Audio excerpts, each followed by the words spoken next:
memohon kepada Kepolisian Republik Indonesia untuk segera mengusut tuntas kasus ini, karena walau bagaimanapun klien saya ini masa depannya masih panjang.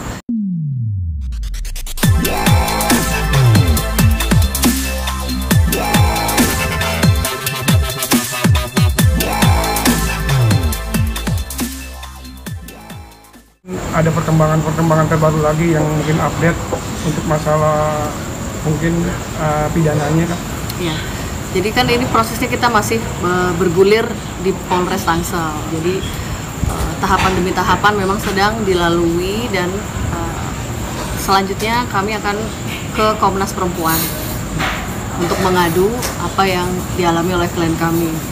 Karena walau bagaimanapun klien kami belum mendapatkan keadilan sampai dengan hari ini. Sedangkan juga terlapor juga berkeliaran entah di mana. Sampai detik ini baik terlapor maupun keluarganya belum ada menghubungi pihak keluarga, pihak klien kami. Jadi miris aja gitu loh. Karena ini adalah kasus perempuan yang seharusnya memang harus ditindaklanjuti secara cepat. Untuk itu maka saya selaku kuasa dari klien kami berharap memohon kepada Kepolisian Republik Indonesia untuk segera mengusut tuntas kasus ini, karena walau bagaimanapun klien saya ini masa depannya masih panjang, dan separuh hidupnya sudah hancur dan sudah diserahkan semuanya kepada sudah dirampas semuanya oleh calon suaminya itu. Oke, Kak, kalau boleh tahu apa sih yang diinginkan oleh pihak keluarga, Kak? Mungkin selain pertanggungjawaban atau pergantian materi atau seperti apa, Kak?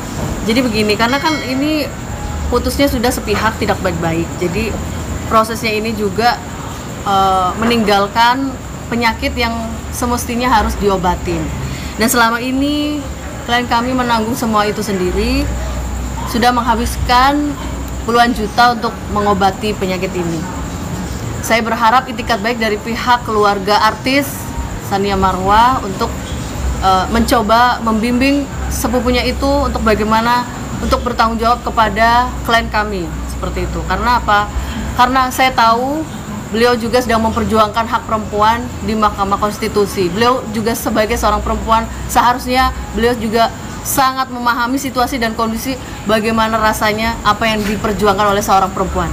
Itu saja pesan dari klien kami. Mbak, kalau di kepolisian sendiri sudah sejauh mana prosesnya? Di kepolisian sendiri sudah mau naik sidik, Mas.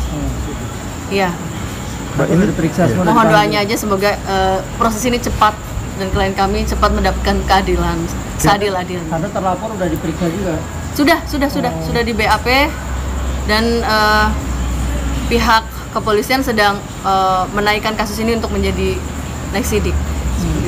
Kalau boleh tadi konfrontir, apa mungkin pembelaan dari pihak terlapor sendiri?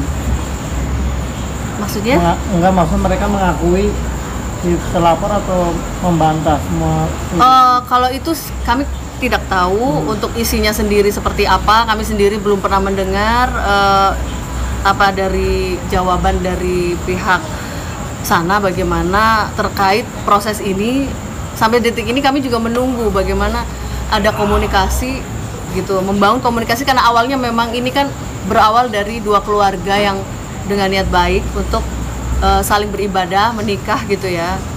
Dan tidak ada niat jelek di sini gitu loh. Semua niat baik, niat ibadah. Nah, kita kembalikan lagi kepada fitrahnya. Kita maunya juga seperti di awal kejadian, baik-baik.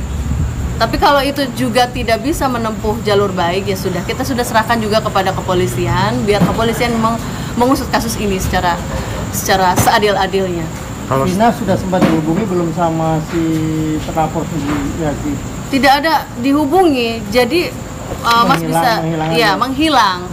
Bahkan kalau setahu kami sedang disembunyikan oleh keluarganya di daerah Cibubur, seperti itu.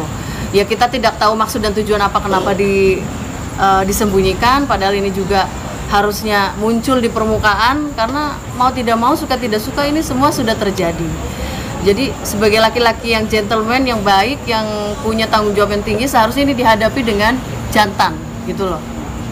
Walau bagaimanapun jangan, ya laki-laki jangan mau enaknya aja lah, istilahnya bahasa kasarnya tuh. Harus bertanggung jawab. Kalau untuk statusnya sendiri ini terlapor ini sudah jadi apa, Mbak? Apa sudah jadi ini? Belum, masih diusut proses diusut, ini. ya? Ya. Pokoknya kami berharap untuk supaya proses ini segera mendapatkan keadilan, karena kami juga tidak akan diam sampai di sini.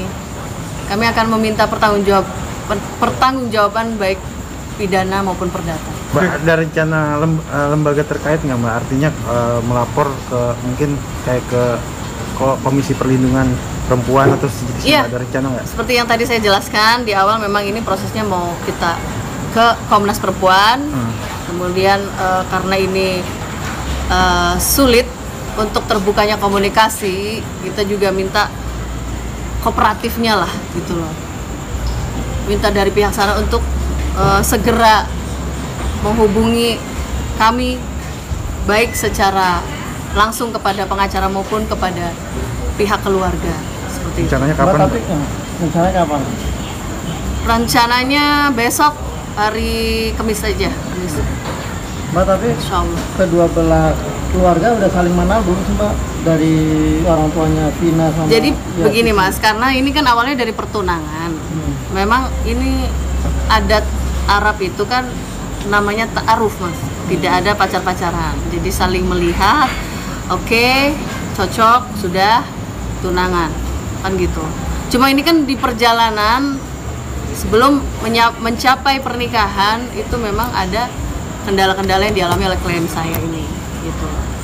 Di antaranya yang sudah saya sebutkan tadi, mendapatkan perlakuan yang tidak seronok oleh tunangannya sendiri.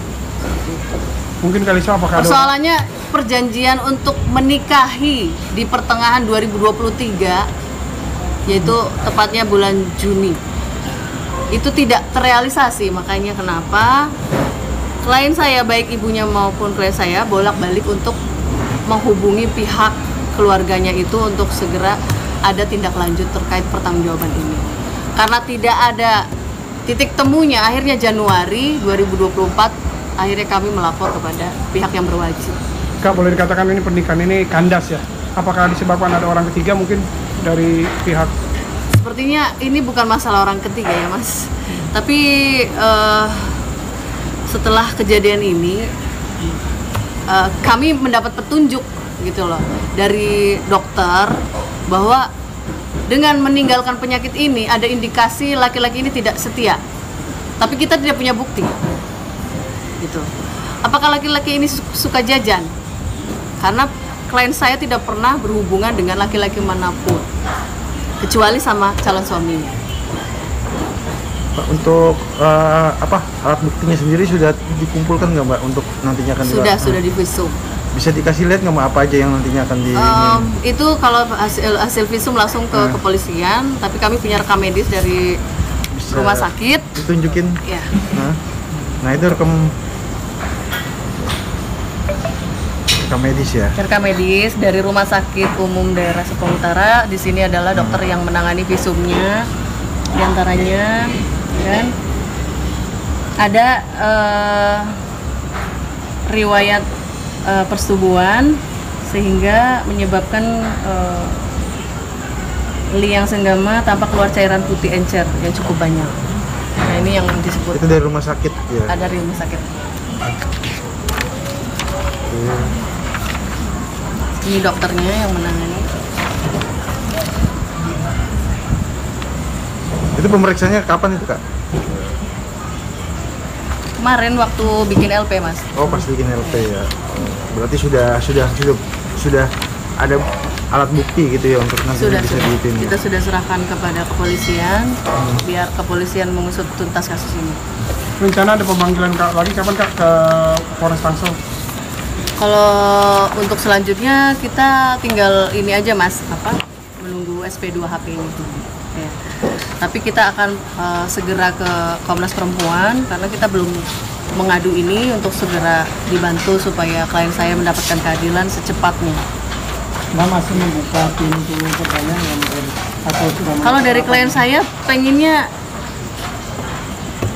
proses terus kasus ini, tapi kemarin menyampaikan memang karena ada sakit hati sakit hati waktu pada saat menuntut untuk menikah selama berbulan-bulan, baik ibunya yang bolak-balik dan sebagainya menghubungi, baik pihak lain kami juga menghubungi, ditutup akses, diblokir, terus diganti nomor, terus sosial medianya juga ditutup. Memang itu sangat terpukul sekali. Jadi untuk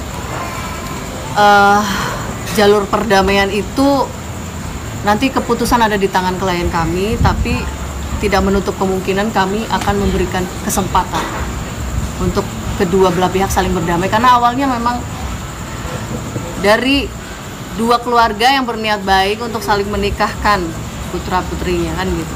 Jadi tidak salah untuk kita mencoba pertemuan dua keluarga. Kalau seandainya ini ada titik jalur damainya, kenapa tidak kita kasih ruang, kasih kesempatan. Tapi balik lagi semua ke klien saya, karena klien saya sudah cukup sakit hati, sudah cukup bersabar sampai berbulan-bulan, sehingga ini membutuhkan waktu mengobati lukanya. Dan klien kami juga sedang mengalami trauma yang cukup berat dan sedang pengobatan kepada dokter psikolog untuk pemulihannya pasca kejadian.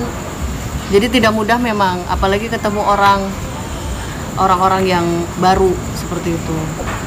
Karena ini mencari keadilan, mencari supaya klien saya bisa meneruskan hidup dengan tenang. Makanya ini kami ungkap supaya ini menjadi terang benderang dan pelaku juga dapat bertanggung jawab atas perbuatannya. Mungkin selain itu ada tuntutan secara materi nggak, artinya ke pihak keluarga? Sebenarnya tuntutannya itu kan karena pengobatan untuk sakitnya, Mas. Itu aja sebenarnya. Itu aja ya sebenarnya. Iya, karena itu nggak murah loh gitu.